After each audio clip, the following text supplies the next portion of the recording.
Are you in debt? Or do you know someone in debt? Well, it seems acceptable. The Bible plainly discourages getting into debt because it is one of Satan's nets that he sets for souls. God's ideal for his people is to lend to many nations, but borrow from none. God also warns us through Paul, "Owe no one anything except to love one another." But how can we avoid, get out of, or manage debt? There are three primary reasons why people get into debt. Reason number one is ignorance. Many people, even the educated, are financially illiterate. They were simply never exposed to the Bible or even secular principles of money management. Education is part of the solution here. The second reason why people get into debt is greed or selfishness. Those who want to get rich fall into temptation and a trap, and into many foolish and harmful desires that plunge people into ruin and destruction. Driven by a certain love of the world and allured by advertising or personal desire, many people live beyond their means.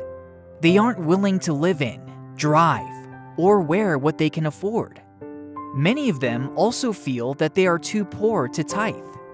Consequently, they live their lives without God's promised wisdom and blessing.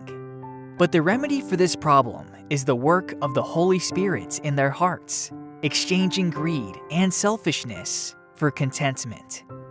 The third cause of debt is personal misfortune, like natural disasters, losing one's employment without sufficient savings, being abandoned by a spendthrift marriage partner, or a severe illness without adequate health insurance. Change may come with the support of Christian friends, the counsel and/or assistance of godly counselors, hard work coupled with a good education, and the blessing and providence of God. However, those in debt will need to make changes in their spending and financial priorities. Now, how do we get out of debt? There is a premise and 3 steps. The premise is a commitment to God to be faithful in returning His holy tithe to access His wisdom and blessing. He is eager to bless those who obey Him. And here are the 3 practical steps. First, no additional debt. No more credit spending. If you don't borrow money, you can't get into debt. Second, to make a covenant with God to use the money earned to reduce debt, not to purchase more things. Step 3. Start eliminating the smaller high-interest debts and use the free-up amount of money to repay the next higher debts.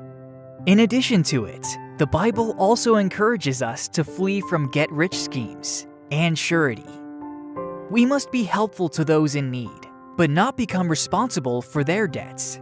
Because we don't live in an ideal world, there might be times when it is necessary to borrow. Just make sure that you have the best deal possible and the best interest rate available. Then borrow the very minimum that you need and pay it off as quickly as possible to save on interest costs. While we honor God by managing our resources with caution and responsibility, let us study the Bible daily and learn more about dealing with debt.